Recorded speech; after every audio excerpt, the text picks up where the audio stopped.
November 14, 1908. 5 in the evening. On a small island in a lake just west of the Forbidden City in Beijing, the 37-year-old Guangxu Emperor drew his last breath. 22 hours later, the woman who had held him prisoner on that island for a full decade, his 73-year-old aunt, Empress Dowager Cixi, was dead as well. For 100 years, history filed it under coincidence. Two supreme rulers, one dead at dusk, the other the next afternoon, less than a day apart. Then, in 2008, forensic scientists pulled a single hair from his tomb.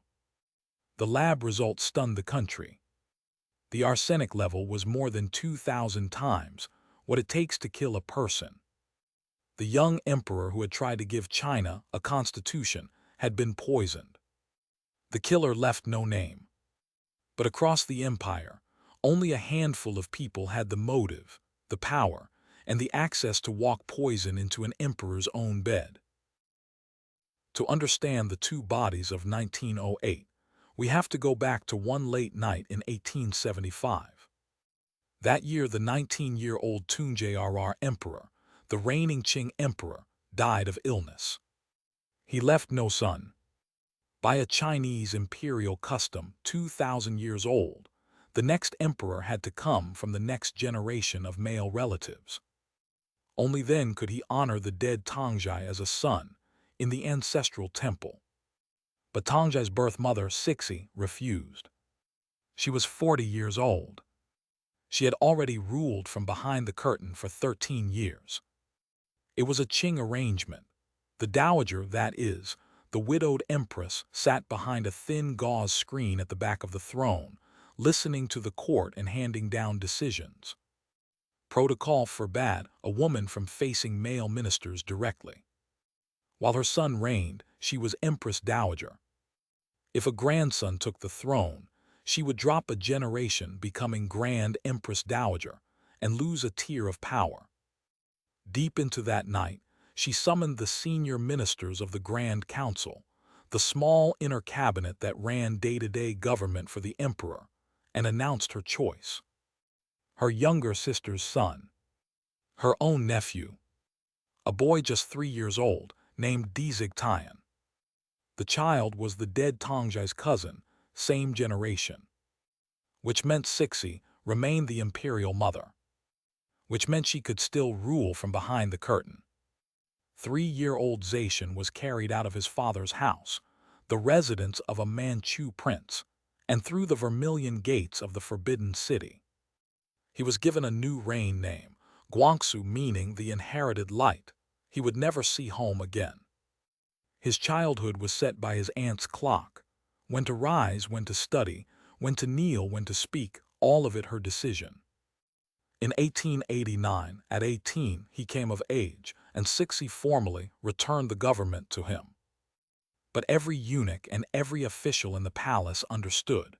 Real decisions still required a visit to another courtyard, to the woman the eunuchs called the Old Buddha.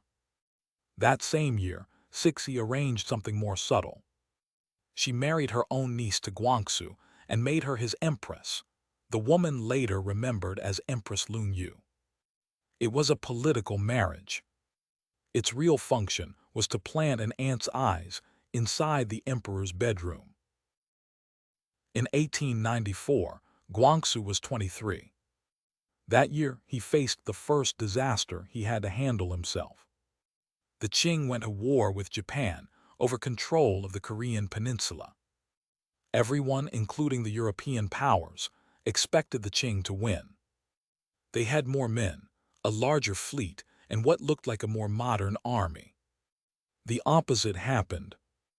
In 1895, the Beijing fleet, the Qing Navy's modern northern squadron, once called the strongest navy in Asia, was destroyed in a single campaign. Japanese troops landed on Taiwan.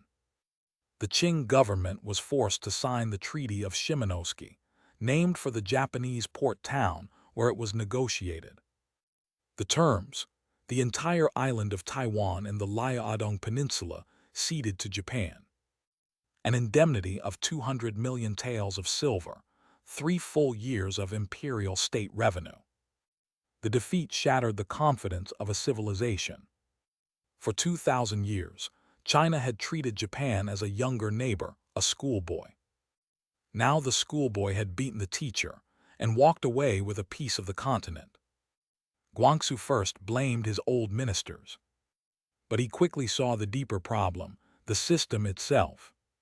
He began reading essays by two young scholars, Kang Kongyue and Liang Lianqichao, who argued that China had to reform. Not patch and repair, but rebuild the machinery of government from the ground up, modeled on Japan's Meiji Restoration. A constitution, a parliament, modern schools, a modern army, and the abolition of the imperial examination system, the centuries-old test in the Confucian classics that decided who became a government official, the system that had governed Chinese officialdom for 1,300 years. On June 11, 1898, Guangxu issued his first reform decree from the Hall of Mental Cultivation inside the Forbidden City.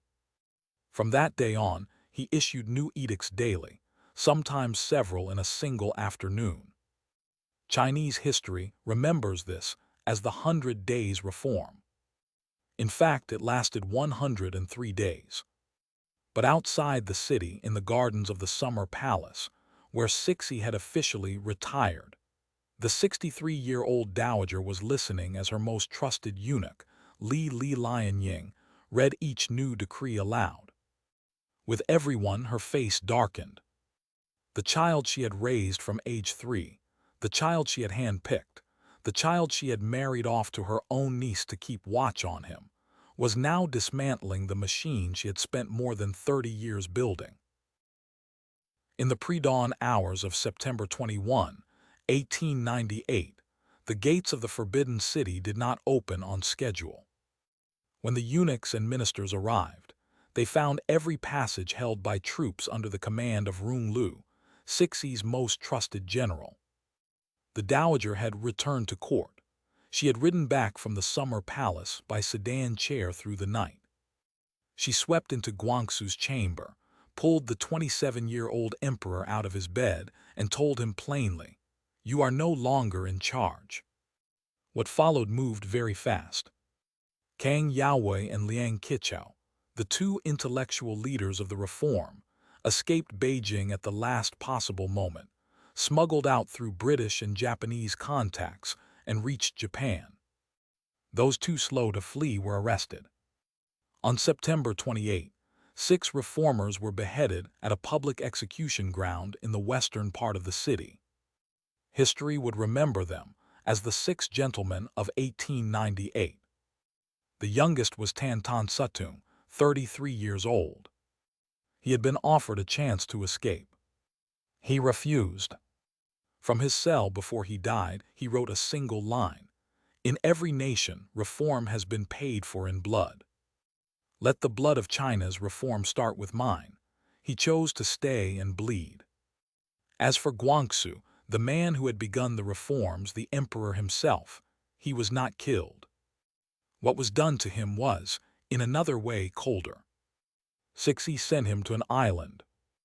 The island was called Yingtai, set in the middle of a chain of imperial lakes just west of the Forbidden City, a complex known today as Junanhe, now the headquarters of the Chinese government.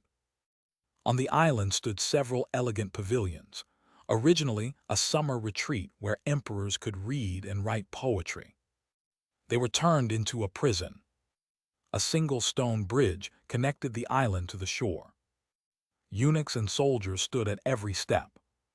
In winter, when the lake froze over, Cixi gave specific orders to break the ice, to make sure the emperor could not walk across and escape. Every eunuch on the island was hand-picked by Li Lianying, Cixi's chief eunuch. They watched the emperor through every hour of the day. Every night, they sent a report to the dowager. Guangxu would live on that island for 10 years. In name, he was still emperor. Every morning, ministers still kowtowed before him. But every official report reached him only after Cixi had read it first, and every reply he wrote needed her final approval. He had become a shadow on a throne. In 1900, the second year of Guangxu's captivity on Yingtai, another disaster came for Beijing. The Boxer movement, an anti-foreign uprising of peasant militias who believed they were invulnerable to bullets, erupted across the north. Cixi threw the dynasty's support behind the Boxers as they besieged the foreign legations in Beijing, and in doing so drew the Eight-Nation Alliance, a joint expedition by Britain, France, the United States, Japan, Russia, Germany, Italy, and Austria-Hungary, down on the capital. Cixi fled the Forbidden City through a back gate in the dead of night, dragging Guangxu with her. Disguised as peasants, the two of them rode mule carts west across the country to Xi'an, the old western capital. For an entire year, Guangxu was kept away from his island. In 1901, he was brought back to Beijing in Cixi's entourage and locked away again on Yingtai. Years passed. He grew thinner. He grew quieter. His complexion turned greenish. His hands and feet were always cold. Everyone in the palace could see he was very ill, but it was the slow, drawn-out kind of illness, the predictable fate of a forgotten emperor in a dying dynasty. Until 1908. That autumn, Cixi, now 73, came down with dysentery, a serious intestinal infection traced to something she had eaten.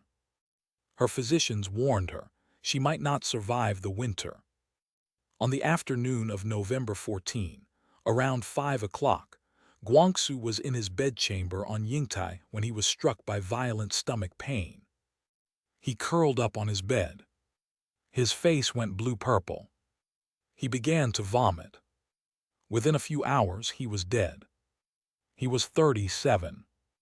The court physician's record described it in one phrase: "Ku bang, sudden collapse." He had died without warning.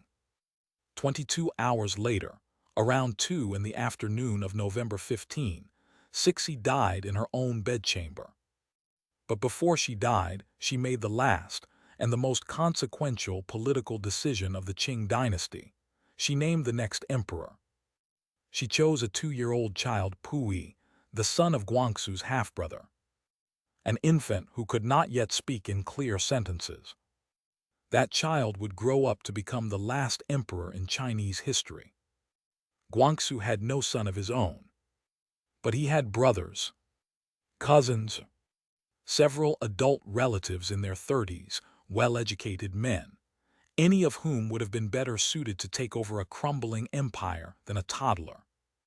Cixi chose the toddler. The reason was plain. A toddler has no opinions of his own. A toddler has to have a regent, an adult who rules on his behalf. And the regent could be her, or her family, or the loyalists she had quietly placed in position before her death. 100 years passed. In the history books, Guangxu's death was always recorded as a death from illness.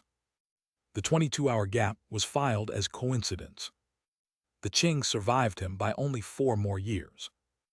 On February 12, 1912, the 6-year-old Puyi signed his abdication. The decree was drafted on his behalf by Empress Dowager Cixi, the wife Cixi had once arranged for Guangxu. More than 2,000 years of imperial rule in China came to an end. Guangxu's tomb is called Chungling, the Tomb of Reverence in Yi County, in Hebei Province, about 100 miles southwest of Beijing. In 1938, a band of unidentified grave robbers blew it open. In 1980, the Chinese government cleared and cataloged the tomb. The emperor's remains, the garments from his coffin, and samples of his hair were sealed into the state archive. In 2003, a research team began asking, again, the question history had abandoned 100 years earlier: how did he actually die? 3 institutions joined the work. The State Qing History Committee, which compiles the official record of the dynasty. The Beijing Police Forensic Examination Center. and the China Institute of Atomic Energy. Together they used two modern techniques: neutron activation analysis and X-ray fluorescence. These are the same instruments used to detect nuclear material. They can measure a chemical element down to a 10 billionth of a gram in a single strand of hair. They took samples from several locks of Guangxu's hair.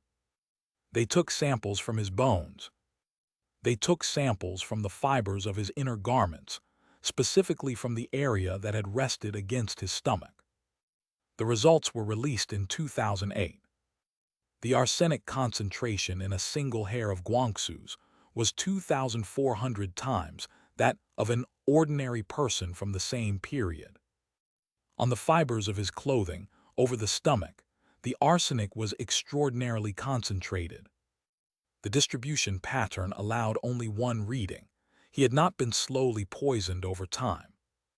He had died after swallowing a large dose of arsenic in a single instance. Arsenic trioxide, in Chinese Pi-Psa-Chuang, the most common poison of the Qing dynasty. The day that report was released, one of the great unsolved cases of modern Chinese history was rewritten. Guangxu had not died of illness. He had been murdered. But by whom? 3 suspects. The first, Cixi herself. She had the strongest motive. She could not allow herself to die first and leave behind the emperor she had kept prisoner for a decade. The moment Guangxu took power, a reckoning would begin for her and for everyone in her family. The problem, in the final months of her life she was bedridden. Her orders had to be carried out by others. The second, UNSHRR Kai. In 1898, the reformers had counted on this general to bring his troops and protect the emperor. At the last moment, he betrayed them. He went to Cixi, he told her everything, and the coup succeeded. Throughout his 10 years on Yingtai, Guangxu is said to have written 4 characters every day in his diary: kill Yuan Shikai. If the emperor ever regained power, Yuan would be the first to die. His motive was the simplest of all: survival. The third, Li Lianying, Cixi's chief eunuch, one of the very few people allowed direct access to Guangxu on the island, the man through whom the dowager's commands flowed most directly. To this day, no document names the hand that brought the poisoned cup to the emperor's bedside. But on one point the argument is over. On the afternoon of November 14, 1908, at 5 o'clock, a young emperor who had tried to give China a constitution was killed with arsenic. 22 hours later, the person who ordered it, or the last order that person ever gave, went into a coffin too. If you enjoy real Chinese historical mysteries buried by time, subscribe to this channel. Every episode, we unravel an Eastern enigma forgotten for 100 years.